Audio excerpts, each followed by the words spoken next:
What Israel does from the river to the sea, when they murder 23,000 children, no big deal. But when the Palestinians dare to fight back against their enslavement, all of a sudden, I can't believe what terrorist Palestinians are. It's the least they could do to fight back against those monsters. The least that Hamas could do to fight back against the monsters was October 7th. That's your stance, to be clear. There was a time when Cenk Uygur spoke about Israel very differently than he does today. In this video, we're going to look at that contrast. First, you'll hear Cenk's earlier remarks. Then you'll watch his recent exchange on Piers Morgan, where he lays out his current position. Finally, you'll hear U.S. Ambassador Mike Huckabee respond. Watch the full video, compare the arguments for yourself, and decide whether Cenk's views have changed or whether something else has. It's that they keep firing the rockets into Israel. You can't keep firing rockets into Israel and go, oh, wow, look at that, they invaded. I never would have suspected that. So, and that's Iran and Syria encouraging Hezbollah and Hamas to do that because they want to stir up trouble. Palestinians in the Gaza Strip who decided, hey, you know what, let's launch some rockets from our side onto Israel's side and hope that nothing happens.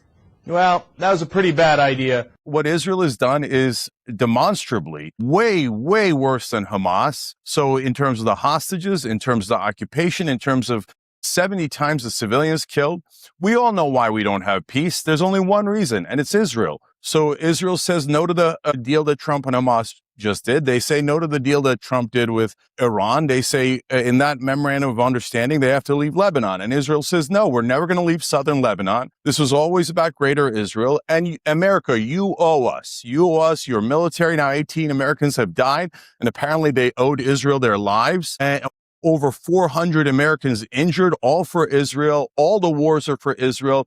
And so, you could blame Hamas, and I would agree with you on what they did on October 7th and the civilians killed. But at the end of the day, who deserves more blame? The slaves or the slaveholders? Obviously, the slaveholders. Obviously, Israel. There's nothing that appeases the fascists in Israel. Can we please stop funding them and having our men and women killed for this terrorist state? Why are we helping these Nazis? Okay. Matt Tardio, welcome back to You Do Uncensored. What is your response to Cenk Uygur? Cenk, listen, I'm holding in front of me the the Hamas charter from 2017. Can you point to me where it states what the actual land of Palestine consists of that they say is being occupied right now? Do you know what it actually says? So I don't care about the Hamas charter. I care about the Palestinian. Okay, well, you should. I asked you a specific question. Does Palestine you had your chance. No. This is my response. No, you don't enslaved the Palestinians forever. You don't care so about how these? do you about, you don't care about what the well, I'm interested. Hang on. Don't talk over each other. Please don't talk over each other. I'm interested in hearing it. So, Matt, read it to us. Yeah, so this is from paragraph 2, the land of Palestine. Palestine, which it extends from the River Jordan in the east to the Mediterranean in the west, and from Ras al-Nakura in the north to al-Rashash in the south, is an integral territorial unit. It is the land and the home of the Palestinian people. The expulsion and banishment of the Palestinian people from their land and the establishment of the Zionist entity therein do not annul the right of the Palestinian people to their entire land and do not entrench any rights therein for the usurping Zionist entity. When they talk about occupation, they're not talking about Gaza because both Cenk, you, we all know that there were 0 Israeli troops inside of Gaza on October 7th. Further, when you gave that interview to that spokesperson, you asked him specifically, whether they're going to lay down their arms, how it's going to go. He continued to state that they were going to resist. And what does that resisting basically consist of? Well, we can refer to paragraph 25 in their charter. Resisting the occupation with all means and methods is a legitimate right guaranteed by divine laws and by international norms and laws. At the heart of these lie armed resistance, which is regarded as a strategic choice for protecting the principles and the rights of the Palestinian people by all means and methods. Cenk, all means and methods would include rape, all of those things. And you want to sit back and you want to paint them and say they're not a terrorist entity and the United States should stay out of it. You're doing stupid Israeli talking points, and I'm very happy to answer them. This isn't an Israeli, hold on, this isn't an Israeli talking point. This is a Hamas talking point. Further, you're a U.S. citizen. You said that we shouldn't do anything about them. What about the U.S. citizens? Namely, let's go with the last one that Hamas killed, Hirsch Goldberg. He was taken hostage. Should the U.S. have sat idly by and allowed this radical terrorist organization to take U.S. citizens and kill them? What's your stance on that? All we do is fund the endless genocides and wars of Israel because they bribe 94% of our Congress. They bribe people like you and people in media to pretend that they're innocent. Israel actually is executing from the river to the sea, and they did a genocide, and they murdered over 76,000 people to do that. And you say, oh, what Israel does from the river to the sea, when they murder 23,000 children, no big deal. But when the Palestinians dare to fight back against their enslavement, all of a sudden, I can't believe what terrorist Palestinians are. It's the least they could do to fight back against those monsters. The least that Hamas could do to fight back against the monsters was October 7th. That's your stance, to be clear. No, I didn't say October 7th. I said fighting back in terms of resistance against our military. Oh, resistance. And right now, Israel has a worse civilian kill ratio than Hamas. Then you must acknowledge, that Israel is worse. I do want to segue. Far worse. That's not true. When it goes down to Cenk's points about the Greater Israel Project and all of this other stuff, it's absolute nonsense. Even Israel agreed to withdraw troops in a phased withdrawal. They were going to retrograde and be replaced by the Lebanese armed forces, which are only about 80,000 strong. And the United States is going to help build and prop them up in order to start replacing the Israeli troops so that they could end up pulling out.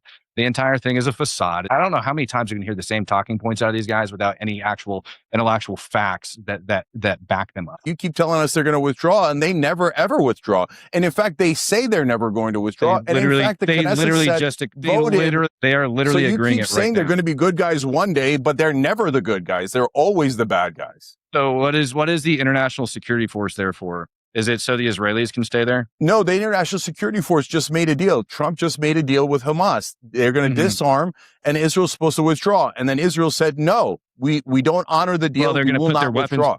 That's the facts on the ground. Yeah, so here's why. Because point 20 of the plan, the original one, the 20-point plan, said that they should not have their weapons, that they're supposed to be disarmed. And point 8 of the New Deal says that they will store their weapons. They just agreed to it. And they agreed to store their weapons. And the Hamas spokesperson just said that they're going to continue to resist the occupation. You just heard it yourself. What does resist mean? You know, I interviewed earlier the official spokesman for Hamas, who seemed to be going along with the idea this was a deal that could potentially work, whilst at the same time persisting in saying, for example, that on October the 7th, nobody from Hamas committed any crime or deliberately targeted any civilians, and if anyone did, it was a mistake, not a plan, which obviously were abhorrent blood libels that he was spewing. And it made me think of that. I listened to this guy. He was the one who, after October the 7th, went on camera and said, we're going to do this again and again and again, and said they were wedded to the annihilation and destruction of Israel. Can Israel do any deal with Hamas? Is there any point that you could actually trust Hamas, which many view to be a terrorist organization, to be any kind of body that you could do a deal with? Well, first of all, they are a terrorist organization. They've been designated that way. The United States certainly has designated them that, so is Israel. And I think most civilized countries in the world would. The reason we know that Hamas did what they did on October 7th, because they were proud of it. They were so proud, in fact, that they strapped GoPro cameras to their heads and they videotaped themselves raping, slaughtering, beheading, butchering, massacring women, children, and elderly people. That's how we know they did it, and they boasted about it. They boasted about it online. They boasted about it in phone calls. They boasted about it on the videotape that they shot. They boasted about it as they took the naked bodies of young women who had been kidnapped from the Nova Music Festival and paraded them down the streets of Gaza, beating their dead bodies. So, you know, this guy has zero credibility. And I think that it's very important to understand that if there's any way in which Hamas wants to make a deal, the first thing they have to do is what they said they were going to do last October, and that's they're going to disarm and demilitarize. They haven't done it yet. So when they do, then we can take them a little more seriously. I hope they do. It would be a wonderful gift to the world if Hamas did not have weapons, because if they have them, they're just nutty enough to want to use them to slaughter people, particularly civilians and innocent people. They don't need weapons. They need to disappear and go away. If Hamas do keep their word, which I think is highly unlikely, but let's assume for a moment they do, and they do demilitarize, is there a scenario where the United States and Israel would accept Hamas continuing to be a governing body in Gaza, for example? I don't think so. The president has made it very clear, regardless of what Israel would say. President Trump said repeatedly that Hamas has no future in Gaza. I think they forfeited the future. It would be like asking, would it be okay if the Nazis continued to run Germany after World War II? I can't imagine anyone, I don't care who they are, who would believe that that had any credibility whatsoever. So Hamas has forfeited any hope that they're going to have a role in governing Gaza. What they should hope for is that they would be given some level of asylum, that they could get out of Gaza, disappear, find some place to live anonymously in asylum. But the idea that they're going to govern Gaza, I don't think the people in Gaza would tolerate it, much less the United States or Israel, or hopefully any other civilized country in the world. Now it's your turn. After watching Cenk's earlier comments, his recent debate, and Mike Huckabee's response, what do you think? Has Cenk's position changed over time? Or do you believe his views have remained consistent? Share your thoughts respectfully in the comments below. If you found this video thought-provoking, please like, subscribe, and share it with someone who values honest conversations and open debate. Thank you for watching, and as always, stand tall.